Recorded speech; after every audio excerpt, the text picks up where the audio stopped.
ದೇವನಹಳ್ಳಿ ಪಟ್ಟಣದ ಹಳೆ ಬಸ್ ನಿಲ್ದಾಣ ಎದುರು ಬಹುಜನ ಸಮಾಜ ಪಕ್ಷದಿಂದ ಸಂವಿಧಾನ ಶಿಲ್ಪಿ ಡಾಕ್ಟರ್ ಬಿಆರ್ ಅಂಬೇಡ್ಕರ್ ಹಾಗೂ ಪಕ್ಷದ ಸಂಸ್ಥಾಪಕರಾದ ದಾದಾ ಸಾಹೇಬ್ ಕಾಂಚೀರಾಮ್ಜಿ ಭಾವಚಿತ್ರಗಳಿಗೆ ಪುಷ್ಪ ನಮನ ಸಲ್ಲಿಸುವ ಮೂಲಕ ರಾಮಾಂಜನೆಪ್ಪ ಅವರ ಅಧ್ಯಕ್ಷತೆಯಲ್ಲಿ 92ನೇ ಜನ್ಮದಿನದ ಆಚರಣೆಯಲ್ಲಿ ಭಾಗವಹಿಸಿ ಮಾತನಾಡಿ, ರಾಷ್ಟ್ರಮಟ್ಟದಲ್ಲಿ ಪಕ್ಷವೊಂದನ್ನ ಸ್ಥಾಪಿಸಿ ಕೋಮುವಾದಿಗಳಿಂದ ತುಳಿತಕ್ಕೊಳಗಾದ ದಲಿತ ಮತ್ತು ಅಲ್ಪಸಂಖ್ಯಾತರ ಪರ ರಾಜಕೀಯ ಚಳುವಳಿ ರೂಪಿಸಿ ಕೋಮುವಾದಿಗಳ ಎದೆಯಲ್ಲಿ ನಡುಕ ಹುಟ್ಟಿಸಿದ ಕಾಂಚೀರಾಮ್ ಅವರು ದೇಶ ಕಂಡ ಅತ್ಯುನ್ನತ ರಾಜಕಾರಣಿ ಎಂದು ಬಿಎಸ್ಪಿ ಅಶೋಕ್ ಚಕ್ರವರ್ತಿ ತಿಳಿಸಿದರು.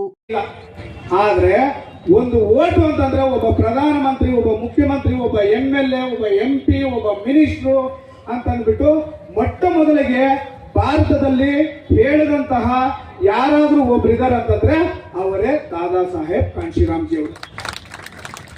ಒಂದು ಓಟು ಅಂದ್ರೆ ಒಂದು ಬೋಂಡಾ ಬಜ್ಜಿ ಅಲ್ಲ, ಒಂದು ಓಟು ಅಂದ್ರೆ ಒಬ್ಬ ಪ್ರಧಾನಮಂತ್ರಿ, ಒಬ್ಬ ಮುಖ್ಯಮಂತ್ರಿ ಅಂತ ಅಂದ್ಬಿಟ್ಟು ಮೊಟ್ಟ ಮೊದಲ ಬಾರಿಗೆ ನಮ್ಮ ಎಲ್ಲಾ ಸಮಾಜಕ್ಕೆ ಜಾಗೃತಿಯನ್ನು ಮೂಡಿಸಿ ಅವರಿಗೆ ತಿಳಿಸ್ಕೊಟ್ಟವ್ರು ಯಾರಪ್ಪ ಅಂತಂದ್ರೆ ದಾದಾ ಸಾಹೇಬ್ ಕಾಂಚೀರಾಮ್ಜಿ ಅವರು. ಅವರ ಹುಟ್ಟುಹಬ್ಬವನ್ನ ಇವತ್ತು ನಾವು ಎಲ್ಲರೂ ಸೇರಿ ಆಚರಣೆ ಮಾಡ್ತಾ ಇದ್ದೀವಿ. ಕೇವಲ ದೇವನಹಳ್ಳಿಯಲ್ಲಿ ಮಾತ್ರ ಅಲ್ಲ, ಇಡೀ ಕರ್ನಾಟಕದಲ್ಲಿ 4 ಝೋನ್ 4 ವಲಯಗಳಲ್ಲಿ ನಡೀತಾ ಇದೆ. ಹಾಗೆ ಇಡೀ ದೇಶದಲ್ಲಿ ಎಲ್ಲ ರಾಜ್ಯಗಳಲ್ಲೂ ನಡೀತಾ ಇದೆ. ಹಾಗೆ ಇಡೀ ಜಗತ್ತಲ್ಲಿ ನಮ್ಮ ಬೆಂಗಳೂರು ಗ್ರಾಮಾಂತರ ಜಿಲ್ಲಾಧ್ಯಕ್ಷ ಬಲರಾಮ್ ಚಂದ್ರ ಮಾತನಾಡಿ, ಭಾರತದ ನಾನಾ ರಾಜ್ಯಗಳಲ್ಲಿ ಬಹುಜನ ಸಮಾಜ ಪಾರ್ಟಿಯನ್ನ ಗುರುತಿಸುವ ಹಾಗೂ ಸ್ಥಳೀಯ ಸಂಸ್ಥೆ ಸೇರಿದಂತೆ ವಿಧಾನಸಭೆ, ವಿಧಾನ ಪರಿಷತ್ ಸ್ಥಾನಗಳನ್ನು ಪಡೆದುಕೊಳ್ಳುವಲ್ಲಿ ಯಶಸ್ವಿ ಕಂಡಿದೆ. ಮತ ನಮ್ಮದು, ಆಡಳಿತ ನಿಮ್ಮದು, ಇದು ಸರಿಯಲ್ಲ ಎಂಬ ಘೋಷಣೆಯೊಂದಿಗೆ ಬಹುಜನರನ್ನು ರಾಜಕೀಯ ಶಕ್ತಿಯನ್ನಾಗಿ ಮಾಡುವುದು ಅವರ ಮುಖ್ಯ ಧ್ಯೇಯವಾಗಿದೆ ಎಂದರು.